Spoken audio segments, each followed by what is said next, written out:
Julia Louis-Dreyfus dedicates her Emmys win to her father who passed away this Friday.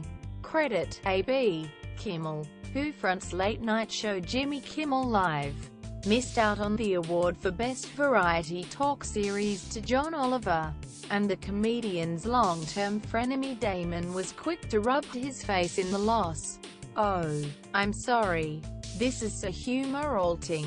I mean, you lost and now you have to stand out here in front of everybody when you probably just want to go home, curl up and cry." Quote, Damon said as he strolled on stage eating an apple. "Can we cheer Jimmy up? He's a big loser." A big round of applause. "You're a big loser. I for one am really sorry about that." As he walked off stage, the Jason Bourne star took one more jab at the host. "Oh Jimmy, tell your mum I loved them apples." Kimmel and Damon's feud goes back 13 years, with Kimmel ending each episode of his talk show with the same joke. "Our apologies to Matt Damon. We ran out of time." Full list of winners below. The night started out on a more personal note, with Julia Louis-Dreyfus delivering a heartbreaking speech that flipped suddenly from bitingly sarcastic to deeply emotional. "While I'm apologizing, I'd like to take the opportunity to apologize for the current political climate." She deadpanned to cheers from the audience as she accepted the lead actress gong for her political comedy series Veep. "I think Veep has torn down the wall between comedy and politics. Our show started out as a political satire, but it now feels like a sobering documentary. So I promise to rebuild that wall and make Mexico pay for it." Then suddenly turning serious, the former Seinfeld star broke down as she ended her speech by dedicating the award to her father, who died on Friday. "I'm so glad he liked Veep because his opinion was the one that really mattered," she said. "It wouldn't be an awards show without an inappropriate topical joke. And bringing up accused rapist and former TV star Bill Cosby certainly ticked that box." The audience looked visibly shocked and uncomfortable after the voiceover announced that the former The Cosby Show actor would be presenting an award, before host Jimmy Kimmel strolled back on stage. "He's not really here. I just wanted to see what you guys would do," he smirked. Brilliant job by Jimmy Kimmel to fake out everyone at the Emmys thinking Bill Cosby was presenting. Lolpic, Twitter.com, Boema3e. Along with a Cosby jab. It was only a matter of time before the first Donald Trump joke was cracked during the ceremony, and Kimmel didn't hold back in his opening monologue. A few minutes in, Kimmel lampooned the presidential candidate, joking he wasn't at the ceremony because he was at home, rubbing up against his wife malaria sick, while she pretends to be asleep, while Trump himself wasn't in the room. TV executive Mark Burnett, the man who brought the billionaire to the small screen as host of The Apprentice, was. "Thanks to him we don't have to watch reality shows because we're living one." He joked about Burnett. "Your sneaky little crumpet muncher. You. If Trump gets elected and he builds that wall, the first person we're throwing over it is Mark." Burnett. While the awards didn't have the controversy that overshadowed this year's Academy Awards, that didn't stop Kimmel from taking aim at. "There are more shows and roles than ever before and more diversity. Here in Hollywood the only thing we value more than diversity is congratulating ourselves on how much we value diversity," he said. "The Emmys are so diverse this year, the Oscars are now telling people we're one of their closest friends. If you're a person of color in our audience this year, please find a white person. It shouldn't be hard. Reach out and say thanks for your bravery." Noting the stiff competition at this year's awards, the late-night host joked, "TV has the ability to make us laugh and cry in certain key parts of Game of Thrones." Masturbate. As the music began to play during his speech after picking up the lead actor gong for Transparent, Jeffrey Tambor demanded it be turned back down as he had one more thing to say. which he addressed directly to Hollywood's agents and producers. "Please give transgender talent a chance," he said. "Give them auditions. Give them their stories. Please do that. I would not be unhappy if I were the last cisgender male to play a female transgender woman on television." His message followed on from a call to action from Jill Soloway, show's creator, who picked up the Best Director award earlier in the evening.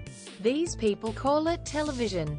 I call it a revolution," she said of her series, which follows a married man and father who comes out a trans later in life. "This television show allows me to take my dreams of unlikable Jewish people, queer folk and trans folk and make them heroes. We need to topple the patriarchy," she ended her speech. Returning to the stage, a confused Kimmel wasn't sure how to take Soloway's call to action. "I'm trying to figure out if topple the patriarchy is a good thing for me or not," he joked. "I don't think it is. A lot of people are wondering what it's doing in the comedy category. It was born a drama but it identifies as a comedy, keeping the attention of the crowd." Kimmel invited delivery boys into the audience, announcing his mum had made snacks for the evening. "Did everyone get a juice box?" the comedian asked as he handed packages out to the stars. There were also some personalized lunchbox notes from his mother. "Dear Cuba, loved you in Snow Dogs." Quote, "Cuba Gooding Jr. Read out, your mum doesn't get to the movies enough." Amy Schumer also read her note out, but it was for the wrong Amy. "Dear Amy, you're the funniest woman on television. I wish you were hosting this year. Bring back Parks and Recreation." She trailed off, realizing it was for Parks and Recreation star Amy Poehler, taking to the stage to present the gong for lead actor in a limited series movie. Tina Fey and Amy Poehler also took the chance to acknowledge the gong for Best Guest Actress in a comedy series they picked up at last week's Creative Arts Emmys.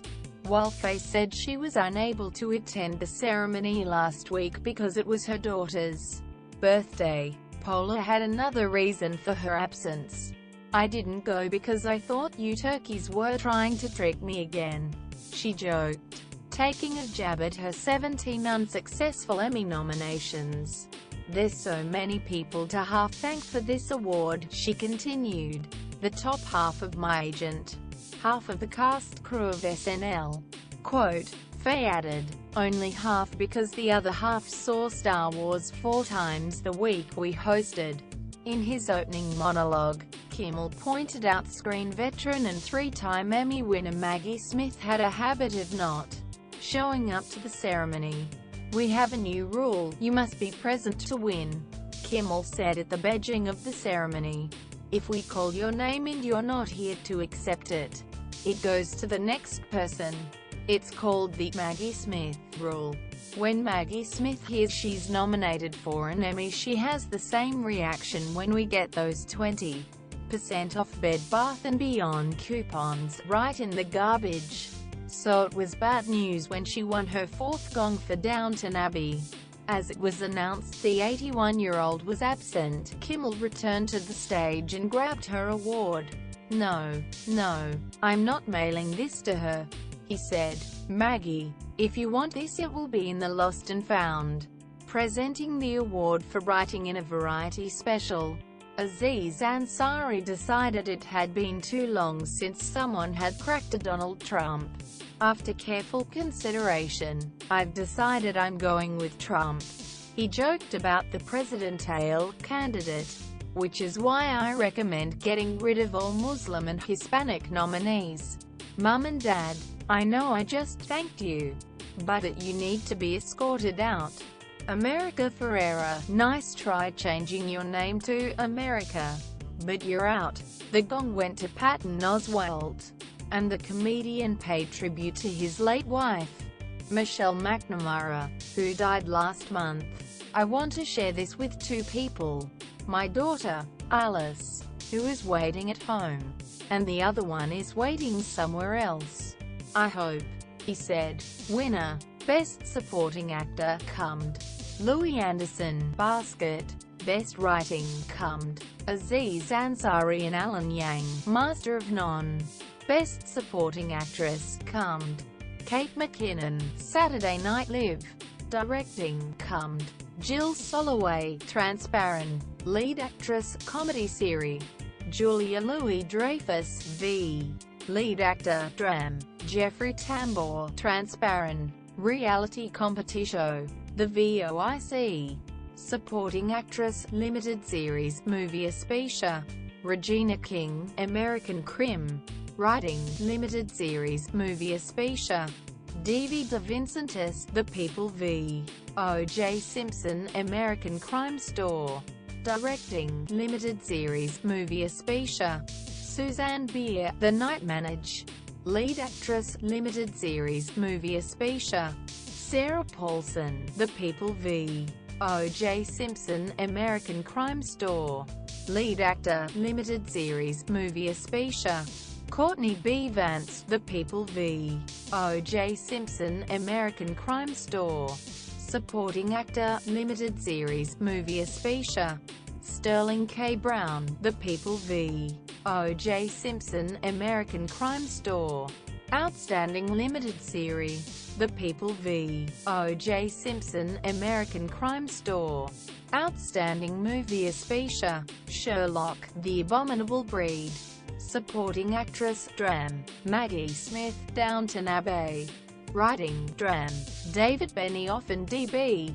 Weiss, Game of Thrones. Outstanding Variety Sketch Series, Key and Peele. Outstanding Variety Talk Series, Last Week Tonight with John Olive. Directing, Variety Series, Thomas Kail and Alex Rudzinski, Grease, Live. Directing, Dram. Miguel Sapochnik, Game of Thrones. Supporting Actress, Dram. Maggie Smith, Downton Abbey. Supporting Actor, Dram. Ben Mendelsohn, Bloodline. Lead Actress, Dram. Tatiana Maslany, Orphan Black. Lead Actor, Drama. Rami Malek, Mr. Robo. Outstanding Drama Series, Game of Thrones.